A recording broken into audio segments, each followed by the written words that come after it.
They tried to steal everything I loved, but this old man had a secret weapon that would let me take over their entire neighborhood. The crisp morning air at Pine Ridge was usually a balm to Frank Miller's weary soul. At 62, after 3 decades as a structural engineer and the unbearable loss of his dear Martha to cancer just 3 years prior, all he craved was the quiet solace of his lakefront cabin. This wasn't just any cabin, it was a living testament to his family's enduring spirit. His grandfather, a shell-shocked HOA veteran, had built it with his own hands in 1952, a beacon of permanence for a family fractured by war. Later, his father had lovingly expanded it, adding the wraparound porch where Frank and Martha had shared countless coffees, watching the sunrise paint the lake a shimmering gold. 3 generations of Millers had poured their hearts into this place, and Frank intended to keep it that way, forever. Adjacent to his cherished property lay 1,500 acres of wild, undeveloped land, stretching to the old hiking trail. For 5 years, this had been Frank's sacred project, a living memorial to Martha's unfulfilled dreams. She had envisioned a memorial garden there, a vibrant space bursting with sunflowers, their golden faces always turned towards the lake, like they're smiling, she'd said. After her passing, the thought of letting that dream wither was unbearable. Every weekend, Frank meticulously cleared teenage litter, planted native blooms, and carved gentle trails for his few dog-walking neighbors. Though not officially his, the land felt like an extension of his family's very being, deeply connected to the Miller legacy. The county had classified it as conservation land since '87, a fact Frank had naively believed offered impenetrable protection.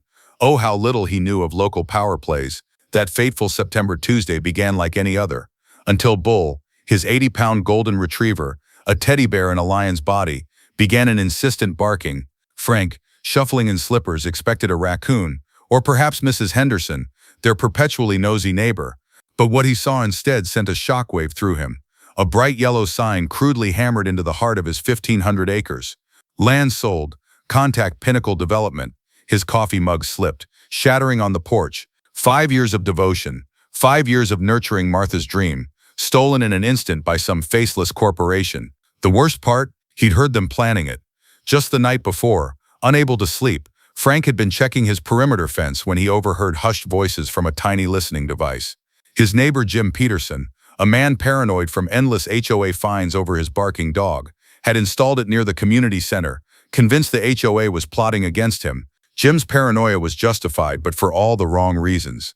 It was Karen Smithfield, the neighborhood's self-anointed queen bee, discussing that old fool Miller and how he won't know what hit him until the papers are signed.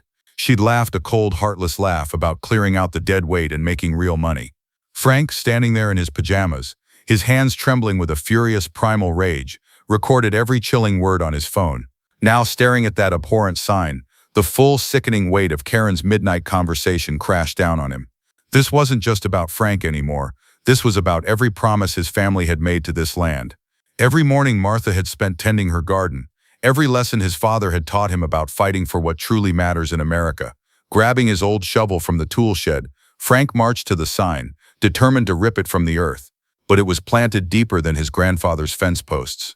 After a futile 10-minute struggle, he lost his footing and face-planted into the mud, his dignity scattering like autumn leaves. Bo, ever the playful companion, thought it was a game and jumped around him, exacerbating the chaos. And then Mrs. Henderson, a connoisseur of neighborhood drama, materialized with her smartphone. "This is going straight on Facebook," she chirped, snapping photos of Frank in his muddy humiliation. Battle of man versus sign, and the sign's winning. Within an hour, her post, captioned "Frank Miller's having a moment, thoughts and prayers," had gone viral in their small community. The humiliation stung, but the betrayal burned deeper, igniting a fire in Frank's gut he hadn't felt since Martha's diagnosis. If Karen Smithfield wanted a war, she had indeed picked the wrong Miller. He cleaned himself up, donned his best jeans and Martha's favorite flannel shirt, the one she said made him look distinguished, and dialed the number on that detestable sign.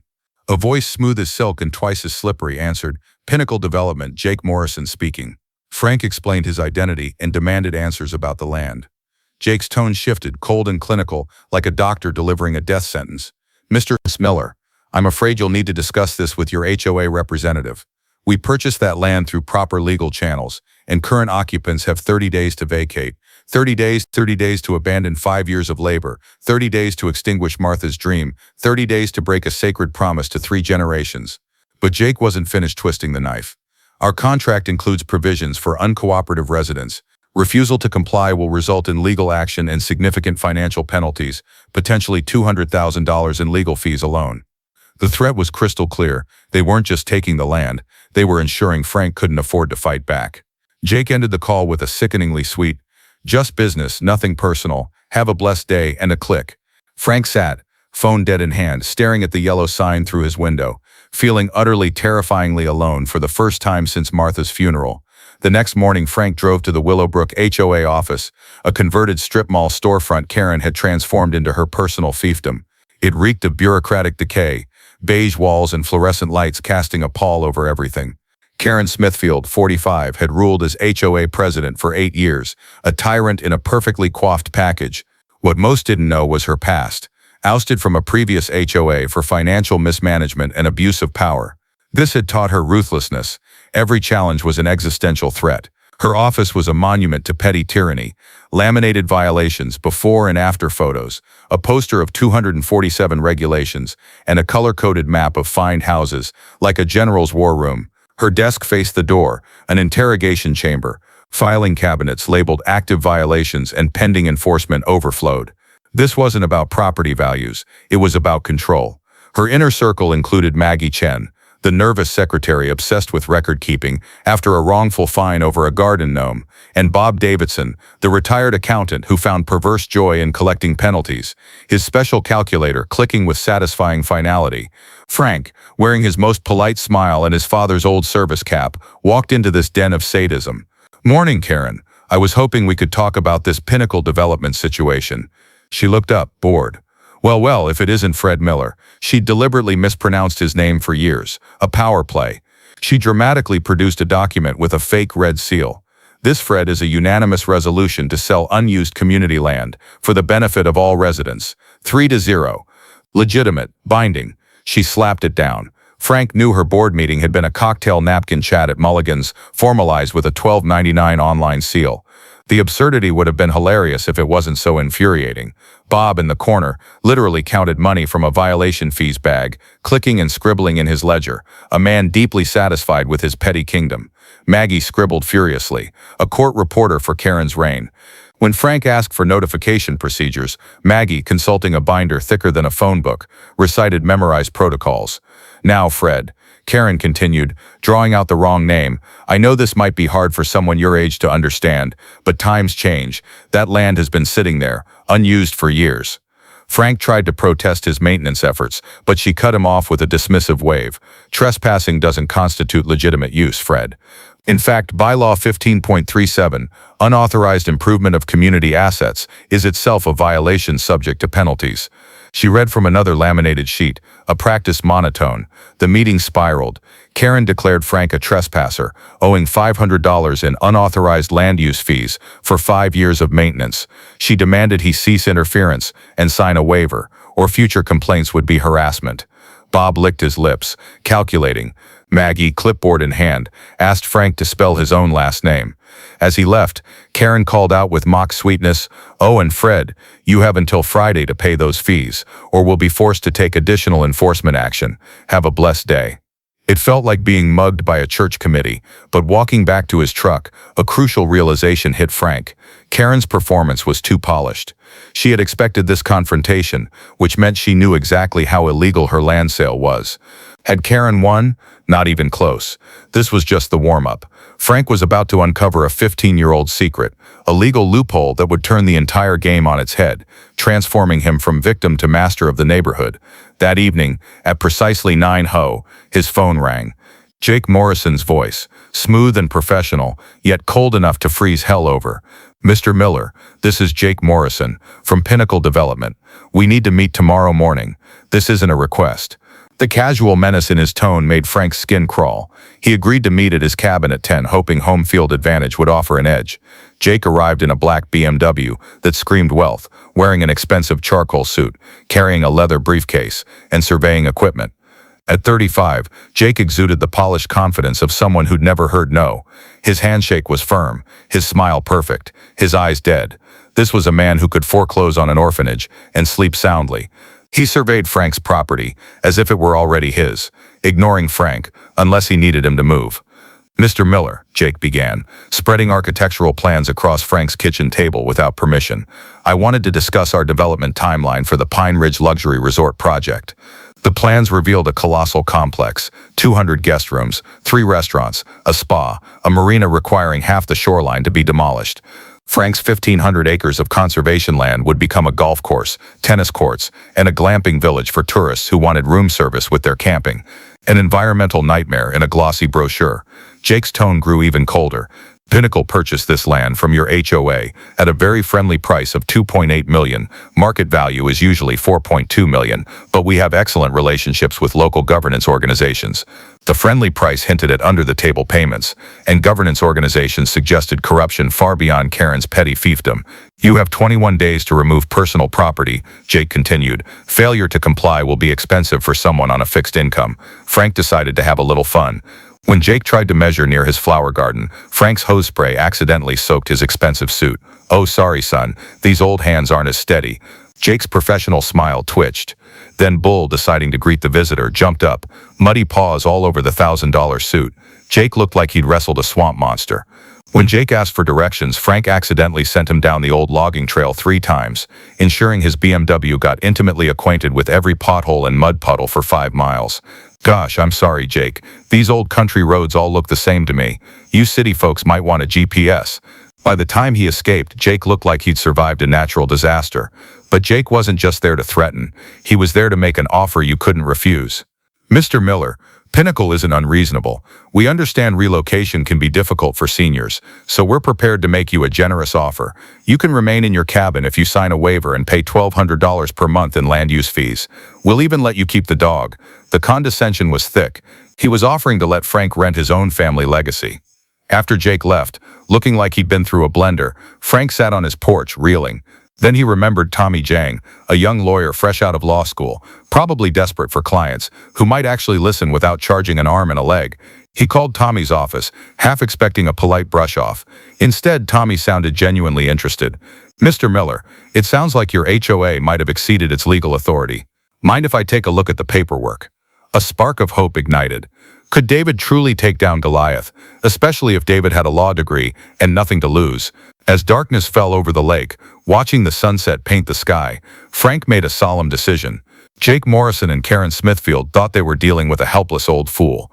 They were about to learn that sometimes the old dog has more fight left than anyone expects. Tommy Jang's law office, above a Chinese restaurant on Main Street, perpetually smelled of egg rolls.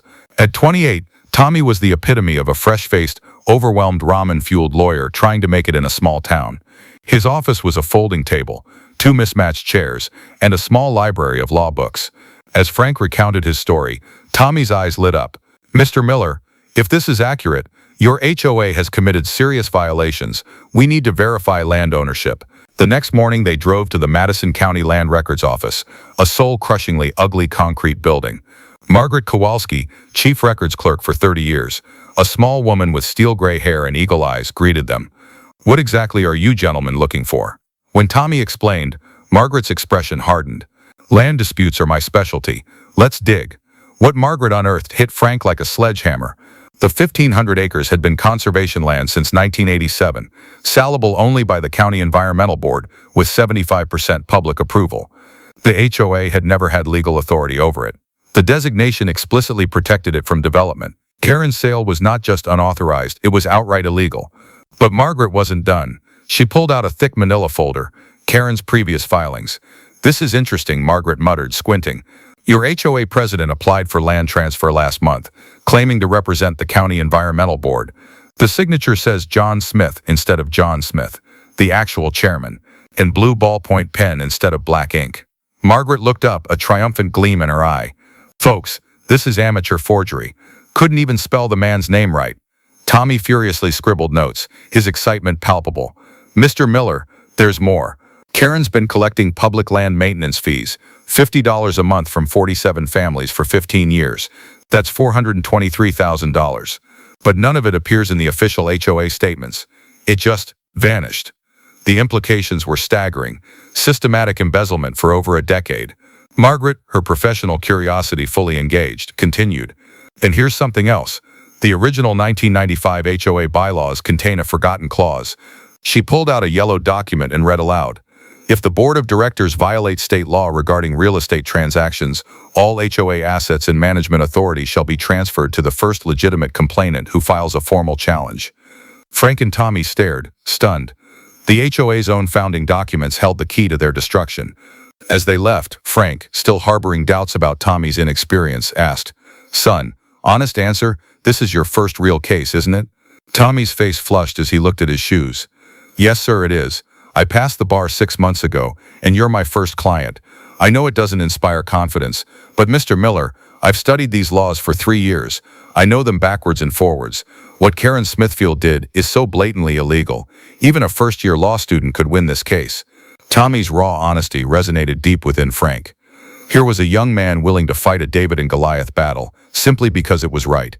"You know what, Tommy?" Frank said, a hand on his shoulder, feeling the young man straighten with renewed resolve. "Sometimes, the best person for the job is someone who doesn't know they can't win. My father said young soldiers fight harder because they haven't learned to be afraid yet. Besides, son, we've got the truth on our side, and that's got to count for something." Their strategy was clear: lawsuit against the HOA for illegal land sales, a full financial audit of Karen's maintenance fees, and invoking the 1995 bylaw to transfer all HOA authority to Frank. It was audacious, perhaps even crazy, but legally sound. Karen's overconfidence had made her sloppy, leaving a paper trail leading straight to multiple felony charges. As they walked to Tommy's car, Margaret called out, "Oh, gentlemen, one more thing. Karen Smithfield also registered Smithfield Properties last year, sole owner/operator. Purpose, real estate asset management for HOAs. I'd be very curious to know where that company's been getting its inventory." Tommy filed their emergency lawsuit that rainy Thursday morning: illegal sale of conservation land, embezzlement, forging government signatures, and establishing a shell company for money laundering. Frank, armed with 5 years of meticulous documentation, stood as the primary witness. Walking into that courthouse felt like entering a battlefield, legal briefs replacing bullets, but the stakes were just as high. 3 generations of his family's legacy rested on a 28-year-old lawyer outmaneuvering the most expensive legal talent money could buy. Karen's response was swift and brutal. Within 48 hours, she hired Mason & Associates, the largest, most intimidating law firm in the Tri-County area, with hourly rates starting at $800. Their marble lobbies and leather furniture were designed to make small-town clients feel like insects. Karen also launched a countersuit: property damage, defamation, and cruelly, intentional infliction of emotional distress following spousal bereavement, suggesting Frank's grief over Martha had made him mentally unstable. But Karen fought a PR war too, staging a community protection press conference in her front yard. The turnout: Bob, Maggie, her brother Rick from Milwaukee, and a stray dog sniffing the refreshment table. The local photographer captured Karen delivering an impassioned speech to an audience of 3 and a golden retriever. The photo, headlined "HOA President Holds Lonely Rally," became an instant classic. Mason & Associates unleashed a delay strategy: psychological evaluations for Frank, environmental studies for the land, depositions from 15 irrelevant witnesses.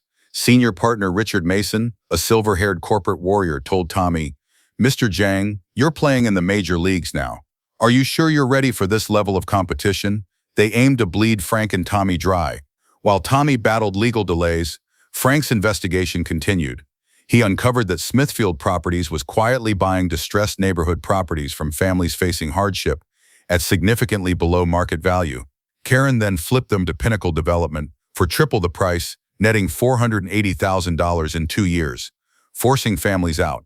This is where Detective Ray Morales stepped in. Ray, a 55-year-old retired cop and Afghanistan veteran, had known Frank's son-in-law. "Frank, I've been watching that woman for years, waiting for her to step over the line. Sounds like she finally gave us the evidence we need." Ray's military precision proved invaluable in unraveling Karen's complex schemes. The most agonizing part was Frank's first court appearance. Mason's attorneys subjected him to psychological torture, forcing him to detail Martha's illness, questioning if his devotion to the conservation land was unresolved grief. "Mr. Miller," the lead attorney asked with fake sympathy, "isn't it true your obsession with this property stems from an inability to accept your wife's death?" Frank nearly broke down, tears streaming, trying to explain that caring for Martha's dream was love, not mental illness. The sight of a 62-year-old man weeping on the stand as lawyers attacked his love for his deceased wife was almost too much for even the judge to bear. Ray's background check on Karen yielded their first breakthrough: a 2018 arrest in North Carolina for insurance fraud, staging a fake car accident. Charges dropped if she left the state for 10 years. She's got a pattern, Ray explained. Find authority, exploit it, disappear. Only this time, she picked the wrong target. As legal bills mounted and delays dragged on, Tommy showed strain. In a late-night strategy session, he confessed, "Mr. Miller, these guys have resources I can't match. They're filing motions faster than I can read, making this case so complicated, I'm afraid the jury won't understand what Karen did." For a moment, Frank considered telling Tommy to give up, to spare himself the humiliation. But then, his father's words echoed. Fight for what matters, no matter the odds. The phone call that changed everything came at 11 on a Sunday night. Tommy's voice shook with disbelief and triumph. "Mr. Miller, I just reviewed more property records Margaret found. Karen didn't just sell your conservation land to Pinnacle. She's been secretly negotiating to sell all 47 houses in the entire neighborhood." What was Karen's ultimate plan? And how far could HOA corruption truly go in small American communities? Before the shocking courtroom finale, Tommy and Ray spent a sleepless night in the county archives, unearthing the most audacious real estate scam in their town's history. Karen had exploited a loophole in the 1995 HOA bylaws, expanding the designated community area to include all 47 residential lots, effectively claiming ownership of every house without residents' knowledge. Her betrayal was breathtaking, a master purchase agreement for the entire neighborhood, valued at $18 million. Pinnacle's plan, force residents out in 6 months, then demolish every home for the Pine Ridge mega resort, complete with casino, golf course, and luxury marina. 47 families would lose everything. Also, Karen could rake in the largest real estate commission in county history, hiding behind HOA authority. The most absurd twist came as Frank studied the purchase contracts with his father's magnifying glass. In her haste, Karen had made a critical clerical error. She listed her neighbor's address, 123 Elm Street, instead of her own, 123 Pine Street. According to legal documents, she had accidentally sold Mrs. Patterson's sweet, elderly widow neighbor's house, while exempting her own property from the deal. Mrs. Patterson was probably wondering why real estate agents kept sending her congratulatory cards. The emergency court hearing took place exactly 7 days after the lawsuit was filed. Judge Williams, a stern 60-year-old veteran of civil litigation, knew he was presiding over the most egregious HOA abuse in his 30 years. Karen arrived with her army of 4 Mason and Associates lawyers, briefcases bulging with motions. Tommy and Frank sat at their small table, David facing Goliath, armed only with truth and a stack of documents. Tommy's hands trembled as he approached the bench to present their crucial evidence. Wisconsin State Law, Article 47.3, explicitly addressing severe HOA violations. "Your Honor," Tommy began, his voice strengthening. "This statute clearly states that when a homeowner association commits serious violations of state property law, all management authority for the affected community automatically transfers to the first legitimate complainant, who files a formal legal challenge. This law, written in 1987 after statewide HOA scandals, was rarely invoked because few knew it existed." Judge Williams studied the statute for 20 minutes. The courtroom so silent you could hear Karen's nervous fingernails tapping. Finally, he looked up and delivered the earth-shattering words. "Based on the evidence presented and the clear violation of state property laws, I hereby declare Mr. Frank Miller as the legally appointed manager of the Willowbrook Community Homeowner Association, with full authority over all 47 residential properties and community assets." The pure satisfaction of that moment. The bailiff handed Frank the official keys to the HOA office right there. Karen's face cycled through shades of white, red, and a dangerous purple. "This is impossible," she shrieked. Leaping to her feet, "I've been president for 8 years. This is a conspiracy." Judge Williams calmly informed her she was no longer president of anything, merely resident number 47, subject to Frank's rules. The legal victory was sweet, but Ray's final piece of evidence made it even sweeter. During Karen's outburst, Ray approached the bench with a digital recorder. He played a conversation, Karen bragging to Bob about her schemes. "I've been playing these country idiots like a fiddle for 8 years. When Pinnacle pays me that $2 million bonus on top of the regular commission, I'm retiring to Florida and laughing all the way to the bank." The judge's expression darkened, but Karen wasn't finished making a fool of herself. As the bailiff escorted her, she made a desperate grab for the HOA keys, believing physical possession would restore her authority. The scuffle was brief but entertaining, ending with Karen being firmly guided out, while Bob and Maggie abandoned ship, fleeing before Frank could appoint them to his Department of Community Waste Management.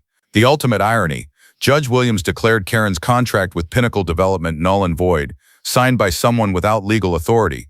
All her schemes, her careful planning, Her manipulation and corruption collapsed like a house of cards. She had overestimated her power and gravely underestimated an old man's determination to protect his family's legacy. Walking out of that courthouse, keys to an entire neighborhood in hand, Frank felt his grandfather's pride. The steps were swarming with neighbors and reporters. Mrs. Henderson, smartphone in hand, cheered. Frank Miller, the man who took down the HOA. David beats Goliath in Pine Ridge. For the first time in months, Frank felt the profound satisfaction of fighting for what's right and winning. Frank's first day as HOA president began at 8 a.m. He walked into Karen's former office, a box of his own supplies and a new nameplate. Willowbrook Community, managed by Frank Miller. First order of business: tearing down Karen's wall of shame, the laminated violations, the color-coded maps, the intimidating regulations. In their place, a simple sign: common sense rules. Be kind to your neighbors, keep your property reasonably maintained, and mind your own business. It felt like opening windows in a long-sealed house. That evening, his community meeting drew all 47 families, the largest turnout ever. Karen was forced to attend, sitting in the back row, dark sunglasses hiding her face. But the whispers and pointing made her shame palpable. Bob and Maggie were conspicuously absent. Standing at the podium where Karen had once delivered her pronouncements, Frank felt the weight of responsibility and the triumph of justice. Folks, I want to start with good news. Effective immediately, monthly HOA fees are reduced from $200 to $50 for everyone. The room erupted in applause. He waited for quiet, then smiled. However, there is one exception. Karen Smithfield will continue paying $200 per month, plus an additional $300 monthly surcharge for administrative misconduct recovery fees. The applause was even louder, punctuated by Mrs. Henderson's audible, "Serves her right." Then came the moment everyone anticipated. Frank addressed Karen directly, mimicking her condescending tone. "Karen, I hope you remember our last conversation when you told me, and I quote, 'You lost, old man.' I've been thinking about that phrase quite a bit lately." He paused, letting the dramatic tension build. "So I have to ask you now, in front of all these good people, who exactly lost here?" Karen slumped lower, face hidden behind her ridiculous sunglasses, unable to meet the eyes of those she'd tormented. The silence stretched, achieving its desired effect.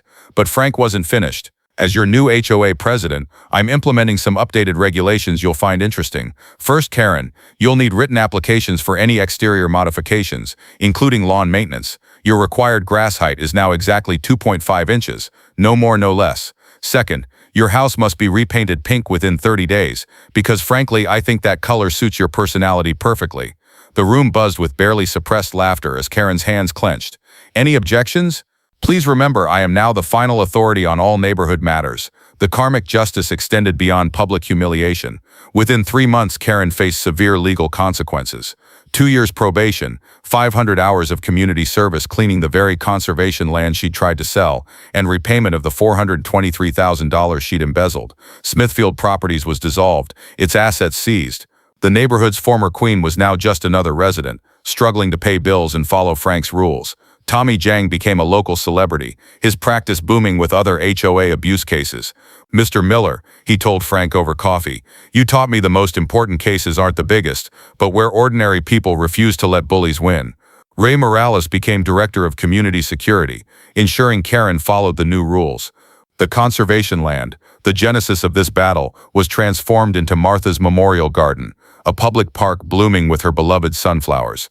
A bronze plaque at the entrance read, "Dedicated to Martha Miller and all who believe that some things are worth fighting for," funded by the Karen Smithfield Memorial Restitution Fund. Every morning, as Frank walked Bull through the garden, he saw Karen trudging past to the bus stop, forced to confront the monument to her defeat and Martha's memory. She never made eye contact, which suited Frank just fine. The ultimate irony was revealed one quiet evening on Frank's porch with Tommy and Ray. "You know, boys," Frank confessed, "I knew about that 1995 bylaw from the very beginning." Their stunned faces made him chuckle. 30 years as a structural engineer taught me to read every regulation. I found that clause during my first week of research." Tommy nearly choked on his beer. "Then why didn't you use it immediately?" Frank smiled, looking out at the lake. "Because if I had stopped Karen early, she would have only faced minor penalties. By letting her think she was winning, I gave her enough rope to hang herself with felony charges." The sweetest revenge came 6 months later when Karen was forced to rent a small studio apartment carved out of the old HOA meeting room, paying Frank $600 a month for the privilege of living in the building where she once ruled. Every thermostat adjustment, every picture hung, required a written request to Frank's office. The woman who fined people for the wrong color mailbox now needed permission to plant tomatoes in a window box. Justice, as his grandfather said, is best served with a side of poetic irony. But the story wasn't over. 3 weeks later, Frank's phone rang. Jake Morrison. Hello, Mr. Miller. After recent events with Miss Smithfield, my company would like to make you a direct business proposition. We have an offer you'll find very interesting. Frank sat in his chair, looking at the lake, and smiled. I'm listening, Jake. But this time, we play by my rules. In this country, land isn't just dirt. It's family, freedom, a promise that hard work and truth still matter. No amount of money, no legal papers, no corrupt system can take that from those who fight for what's right. Sometimes, it takes an old man to remind everyone that the American dream isn't about getting rich quickly. It's about protecting what matters and leaving something better for those who come after.